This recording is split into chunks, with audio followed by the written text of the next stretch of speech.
Good morning and welcome back to Denmark News. This is truly yours, Bobby Lynn Bjerk in Copenhagen, Denmark. It has been 3 years since the Germans have left, and because of this, we have a special segment. We get to interview Ellen Rosen. Ellen is a Jew who survived the Holocaust, and here she comes now. Hello. This is Ellen Rosen, everybody. Hello, Ellen. How are you this quite fine morning? Quite good, actually. How are you? I am so great, and I'm also so glad that you could join us this morning. I know you've had some interesting experiences during the German invasion in Denmark.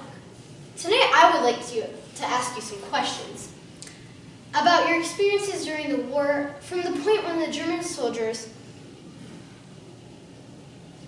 were in your town to when you were fleeing for your life. Okay, I'm ready. First question, how did you feel about the Germans invading Denmark?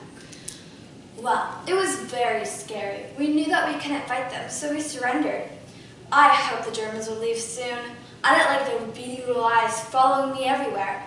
And I was especially worried that they'd notice my necklace because it had the David Star on it. I didn't want them knowing I was a Jew. Were the soldiers friendly when they stayed in Denmark? Some of them were and some of them weren't. The Germans must have watched every person in the town. I mean, my opinion is I think that the German soldiers take their job way too seriously. Just because you're a soldier doesn't mean you can't be friendly. Also, I heard that they shut down some stores because the people who owned them were Jews. Speaking of which, Mrs. Hirsch's shop was being closed because she was a Jew. How did you feel about this? I felt that it was unfair. Just because Mrs. Hirsch was a Jew doesn't mean you have to take away their only source of money. I was so afraid they'd take away my dad's job. I bet your mother was very worried when Mrs. Hirsch's shop went down. She must have been worried about the money.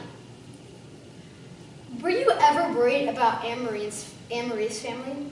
Were you worried about that if you were found out that Anne-Marie's family would be put into custody? I was more worried about what would happen if they were executed for hiding a Jew. I was scared that I would be the cause of my best friend's death.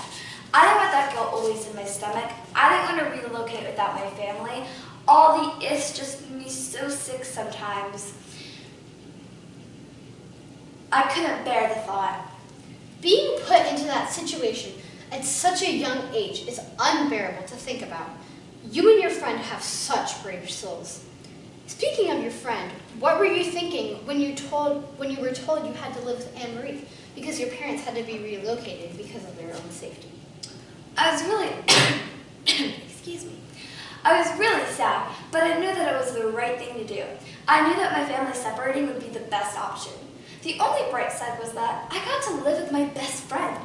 I realized that could have been fun, but the pros list was so small that the cons list outweighed the pros big time. It must have been so hard to have been separated from your parents. At least you had Anne-Marie as a positive, something to drag you away from all those negatives. It was hard, but you're right. I did have Anne-Marie, and she was the most amazing friend ever. She dragged me away from the hard times. Best friends can be the best way to leave the hard times for a couple of hours, but friendships are tested every day and every night. On the night the soldiers came, how did you feel when Anne-Marie broke your necklace? I was devastated because my father gave me that necklace, and I had never taken it off. Can you believe it? I had forgotten how they went to a silly little class. You must have worn it so long that you forgot how to do something so easy.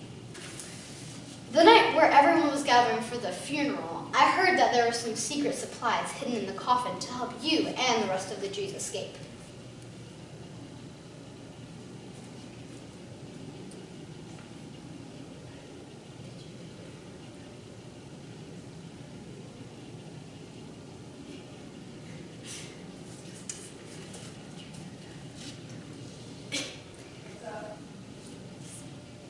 How did you feel? At first, when I didn't know what was going on, I was really sad for Anne-Marie's loss. But Once they opened the coffin and I knew what was going on, I was so surprised because there wasn't a blanket over the supplies to hide them. I thought it would be a good idea to put a giant blanket over it just in case if the soldiers did open it, the supplies wouldn't be exposed for all to see. That would have been a good idea, because then you could say the doctor suggested putting a black blanket over the body to keep the germs from spreading. After the funeral, what was it like to leave your home and your best friend behind to travel to another country? I was heartbroken.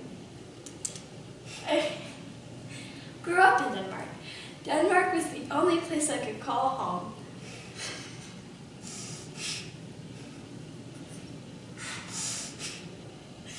Excuse our burst of laughter.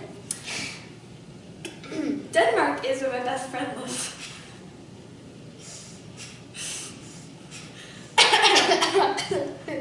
Excuse me.